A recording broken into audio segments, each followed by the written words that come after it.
I I actually looked it up the other night, so I think you guys are closed fully. Until the 24th. Yeah, and We're that's open when on we the can 24th. get to go inside and all of that. Yep, we'll have some exhibits up. That's nice. So what's inside? So, uh, kind of like the inside of the wall instead of the outside. Okay. No, there's once we open, of course, we've got exhibits in the museum up there. Okay. Right? And that's where you'll come in. Basically, you gotta. I don't know how much research you did. Not This is much, a War but of I mean, 1812. This is basically a reconstruction of a. They called it a camp. They didn't call it a fort. It was built here the summer of 1813. okay. So this is the Northwestern Army of the United States is based here, or operating out here. And the War of 1812 is between Great Britain and the United States. So the British are across the lake, basically. Nice. And you've got 7 of these blockhouses and some artillery positions and about a mile worth of pickets. Nice. A little over 4,000 pickets. One of our guys counted them once. Did they have like little houses and stuff inside, No, and then they so took them this out, was- or that's what? why they call it a camp and not a fort. So this was meant to be a temporary location that the Army camped at. So this is the walls and the blockhouses are just protection for the stockpiles of supplies and things. Okay. All the men are living in tents. Ah, They're under canvas. So there are 2 buildings inside. Well, there were 2 buildings inside. We have one of them reconstructed called the Quartermaster Building, but it was a storehouse. It was a warehouse basically. Nobody lived in it. All the men lived in tents. There was a couple powder magazines. And once we get open, we're training right now. So okay. normally we would do this in like May. Oh yeah. It's been a really weird season. Yeah. But once we get open, there'll be people in the period clothing to talk to and stuff. Nice, like the ones I saw in the pictures. Like So in the when are you guys opening? Our opening weekend is going to be June 24th. So we got a week. A week. Weeks, That's maybe. nice. I don't remember. And we're not really doing. Normally, we have an event, like number of large events scheduled over the season. This weekend actually would have been a big event normally, and then another one at the beginning of the year. We won't be doing any big events, so it'll just be a few soldiers and whatnot around. Just to keep the crowds Yeah. When we do our big, like our first siege event in the spring, here I'll step over here so you don't fucking in the sun. We'll fill this, so everybody will camp inside and we'll do our battle demonstrations out here. Oh wow. Yeah. So, and we use this whole field here. Nice. So That is very nice. yeah, it's interesting. So our bragging rights are our largest wooden walled fortification in North America. I was surprised to find that out. Yeah. I always drove by and yeah, Fort Meigs, but I've never actually seen it. Nobody's ever heard of it. Yeah, it's funny. It's funny. I never heard of it. I'm a big military history buff, and I'd never heard of it before I moved to the area. Wow. I was like, well, let's see what forts are around here. Oh, look at that. There's one that's almost as big on the Canadian in Canada. Where? Fort George, right across from. Have you ever been to Niagara Falls? No. Okay, so Somewhere there. Lake Erie, right, it's out here, drains into Lake Ontario through the Niagara River and Niagara Falls, which is right where Buffalo, New York is. Right.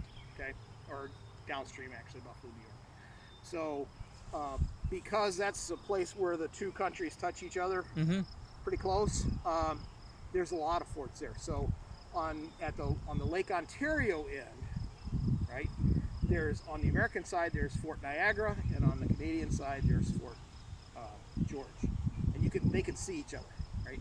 And then on the Lake Erie end in Canada, there's also another fort called Fort Erie.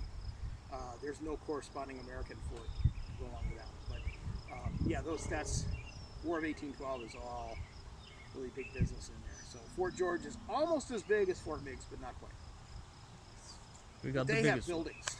Oh. They have barracks and things. So It deserves a fort name. Yeah, yeah. So they get a fort name, and a lot of people call it Fort Meigs. Even some of the contemporaries call it Fort Meigs, but they also call it Camp Meigs. So that's really what it was. It was never meant to be permanently occupied. It was they started building this wall in February of 1813, and by October 1813 it was gone. Wow. Because they'd won. Perry won the battle on Lake Erie. Right. The army didn't need to be here anymore, and actually went out and got on Perry's ships and invaded Canada.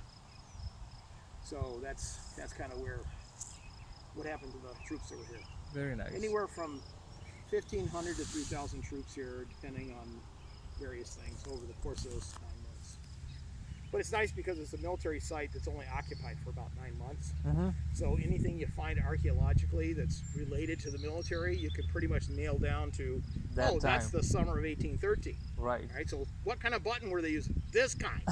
Because we found it here, and this is the only time this place was occupied. If you go to permanently occupied forts, like Fort Niagara, for example, is a permanent military location from 1730 to 1960. Okay, that's a long time. That's a long time, right? So a lot of buttons get dropped there, and it's difficult to say, this looks like this particular time period, but where does this fall? That kind of stuff. So you got a lot of different archaeology laid on top of each other. Here it's pretty much it was woodland before. Afterwards it was farmland, and it wasn't plowed. Farmhouse stood about where that other blockhouse is right there. Yeah. And the farmer didn't work these fields, he used them for pasture. And so it's pretty much, from an archaeological point of view, it's the same way they left it. It's pretty pristine, yeah. Nice. You don't have to dig through layers of stuff. Very interesting. Okay? Yeah. Well, enjoy your visit. You're free to walk around the outside. We can't let you go inside, though. I appreciate it. But, enjoy your afternoon. Looking forward to the opening. Thank you. You are welcome.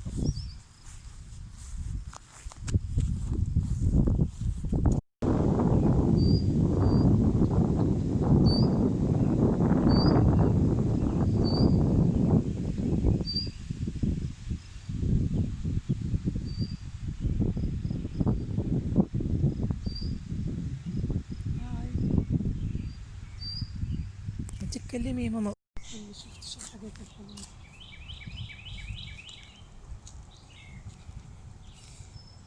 سبحانك يا رب، الشجر داخل في بعض ازاي، حاجة رباني. طبيعة الجميلة.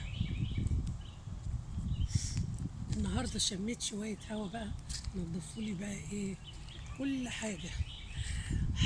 النفس حلو طريق،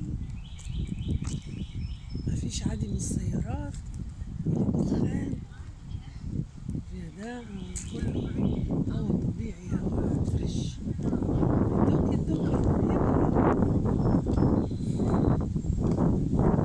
جميل.